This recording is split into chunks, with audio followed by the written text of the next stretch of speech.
कि जैसे काला कपड़ा पहन के आना, ये तो एक तरह से सदन का अपमान है कि ये जो एसआईआर का मुद्दा है, बिहार सरकार से इसका कोई लेना देना नहीं है, उस पर सदन में विमर्श नहीं हो सकता है। कौन जवाब देगा इलेक्शन कमीशन की तरफ? मुद्दा विहीनता की स्थिति में जो आदमी की बेचैनी होती है, ये उसका द्योतक है। तीसरी का गरीबों के नाम पर, दलित, महादलित या अल्पसंख्यक के नाम पर सिर्फ अपनी राजनीतिक रोटी सेक रहे हैं।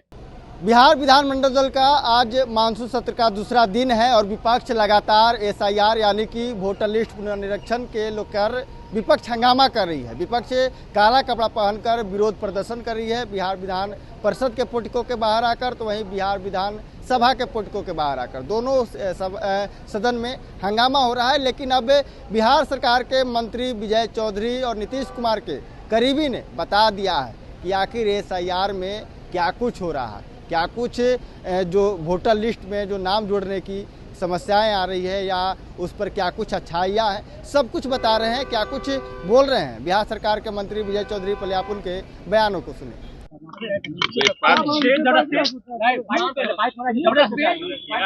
विपक्ष चाहे काला कपड़ा पहन के आए या सदन की कार्रवाई नहीं चलने दें, ये दोनों उनके हताशा का द्योतक है कि जैसे काला कपड़ा पहन के आना, ये तो एक तरह से सदन का अपमान है। सदन के नियमावली में लिखा हुआ है कि आमतौर पर सदस्य सदन के मर्यादा के अनुरूप परिधान पहन के आए, इसलिए एक तो उसका कोई अर्थ नहीं है। और ये दोनों चीज जैसे सदन की कार्रवाई नहीं चलने देते हैं, तो ये तो आखिर जनता के हित के मुद्दों का ही नुकसान होता है अगर कार्रवाई चलती है।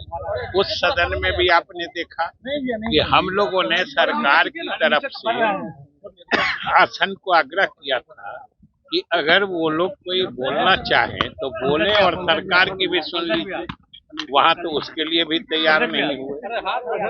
यहाँ सिद्दीकी साहब बोले तो हमने सरकार की तरफ से कहा है कि ये जो एसआईआर का मुद्दा है, सबसे पहली बात है कि बिहार सरकार से इसका कोई लेना देना नहीं है और सदन की नियमावली में अंकित है कि जो विषय राज्य सरकार के अधीन नहीं है उस पर सदन में विमर्श नहीं हो सकता है। कौन जवाब देगा इलेक्शन कमीशन की तरफ से?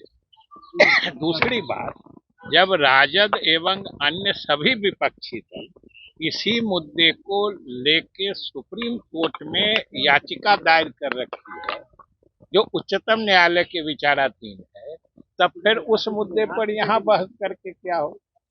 ये दोनों बातें स्पष्ट करती हैं कि ये उनके मुद्दा विहीनता के स्थिति में जो आदमी की बेचैनी होती है, ये उसका द्योतक है। तीसरी बात कि ये तो अब 2 महीना पुराना मुद्दा हो गया, लगातार बातें आ रही और चुनाव आयोग शुरू से इनकी बातों का संज्ञान लिया है और चुनाव आयोग कई मौके पर मुख्य चुनाव आयुक्त ने ही इसको स्पष्ट तौर पर कहा है कि कोई भी योग्य मतदाता, जेन्युइन मतदाता सूची से बाहर नहीं रहेगा।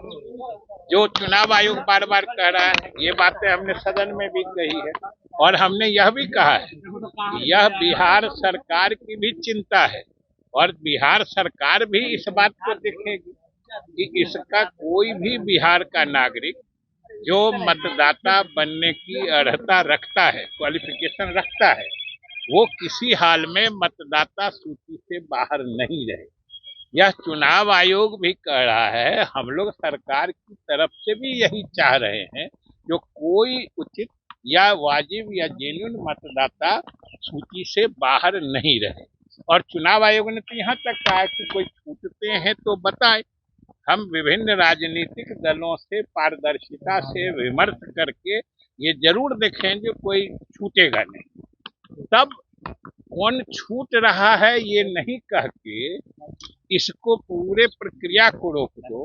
और आप सब जानते हैं कि अभी कल तक 90% लोगों ने, अब समझिए ये जहां के बारे में चिंतित हैं या जहां की बात कहते हैं, यही लोग इतना दो तरह का आचरण करते हैं। अपने लोगों से भरवा भी रहे हैं।